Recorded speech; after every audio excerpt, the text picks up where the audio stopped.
Hi, and welcome to Module 12. Module 12. And what that means, we are almost at the end of the semester. Congratulations. We have about a month left in the semester, about 4 more modules. So we are getting really close to being done. So let me walk you through what we're doing in Module 12 this week. I'm going to share my screen.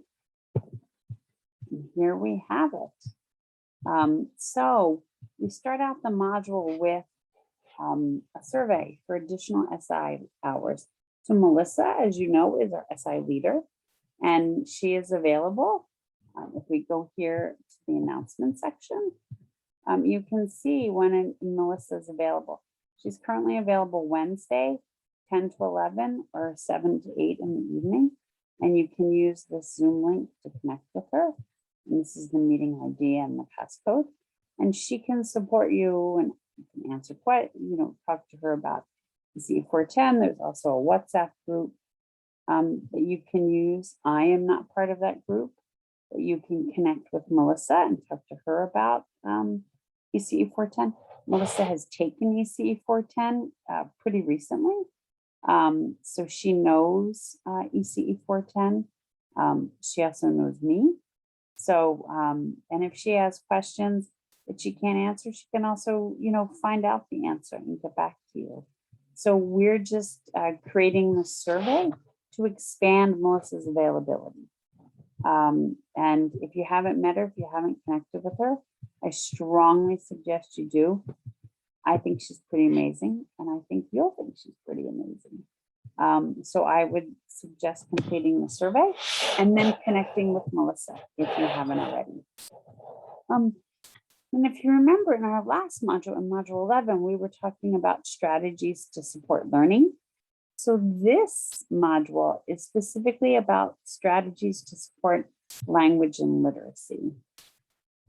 So I have some readings.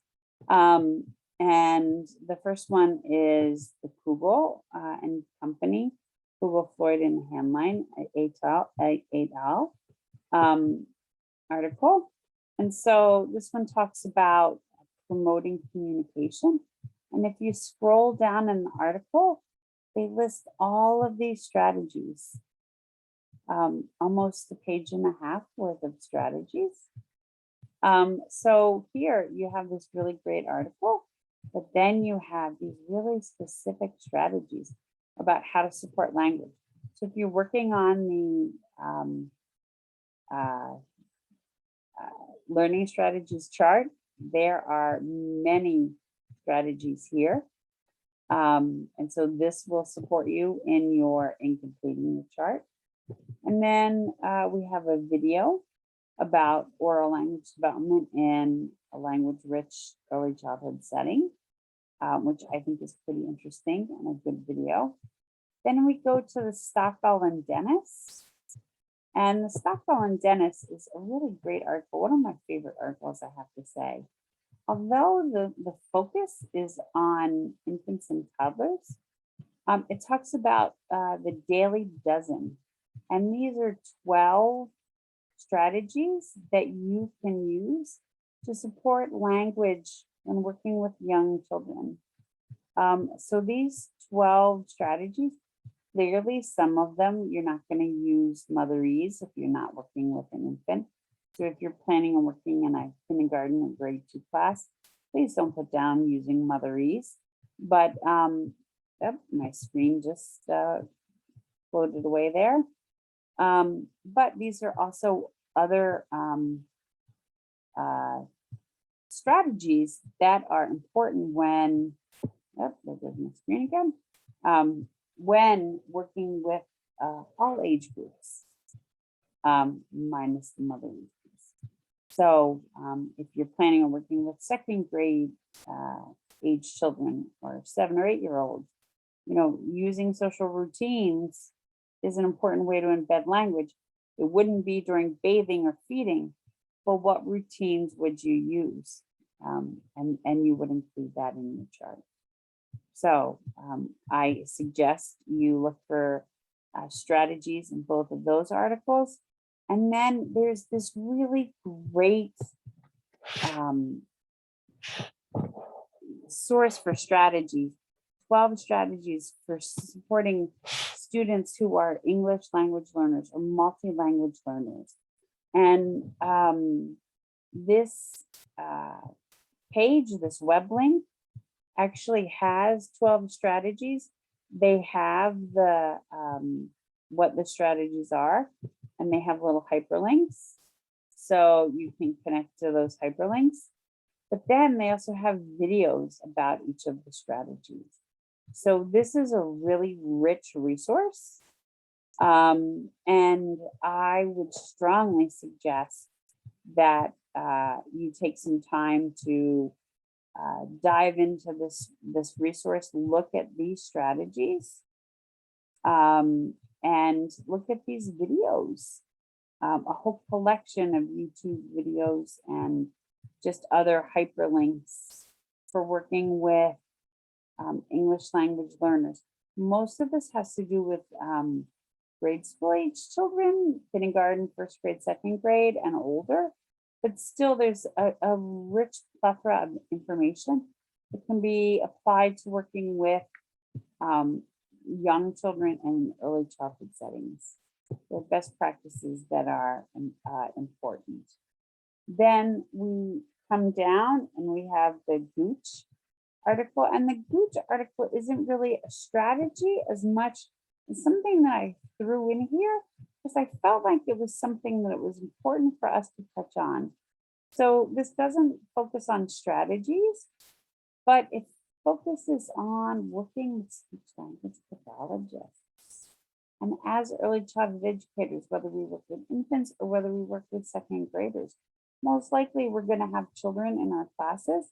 In one of our classes at some point in time who works with a speech language pathologist. And this is a really great article that outlines what a speech language pathologist does and what the experience of working with a speech language pathologist is like. Now, clearly, this is for the lens of working with an infant and toddler.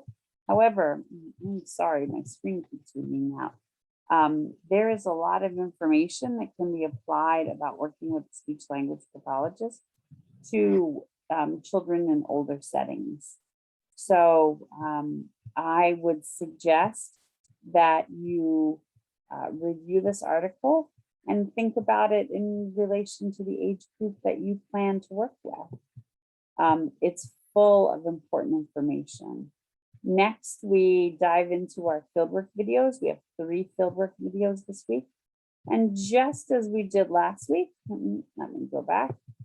Just as we did last week, what I'm asking you to do is instead of just telling me, what struck you and, how the children benefited, I want you to tell me what strategies from the readings and videos did you observe the teachers use and how? So we're taking a deep dive. We're seeing all of these strategies that we're talking about. And then how does that come into play? How are the teachers using them? So those are the 3 fieldwork videos. I'm going to cancel this out. And then, of course, we have our self-reflection journal for when we get to module 16, which is just around the corner.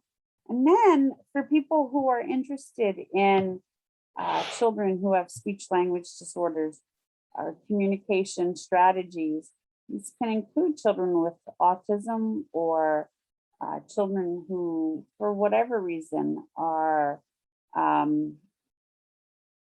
their communication is not what we expect. Children who have hearing loss, children who are multi-language learners, children who have sensory issues and are struggling with language because of that.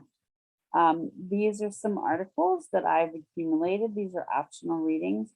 I would just suggest these Sonia Nieto and Bode. I mean, Sonia Nieto is a treasure. So anything that you can read from her is always wonderful. And Stanley Greenspan is amazing and has wonderful insights. There's articles on working with children with hearing loss, but also working, with children who are multi-language learners, and just overall articles that will build your professional repertoire. These don't so much have strategies attached to them as will support your work overall.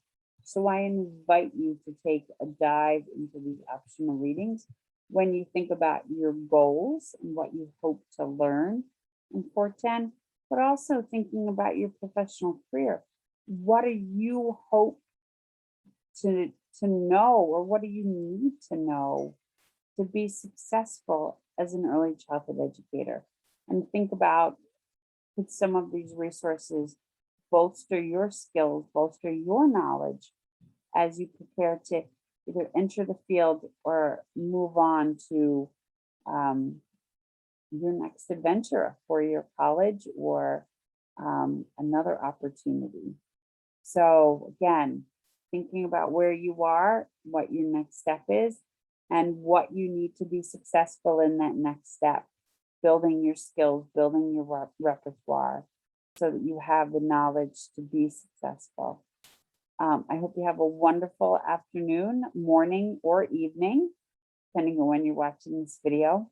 I hope you are as excited about Module 12 as I am. This is really powerful stuff. This is the bread and butter of what we do. Supporting language learning, supporting communication skills is foundational to our work. So these strategies are things that masterful teachers do on a daily basis, regardless of if a child has a disability, or has an IEP or an IFSP or not. This is what we do. So I invite you to take a deep dive and to study these strategies. I hope you have a wonderful day, and I'll see you in Module 13. Be well. Bye.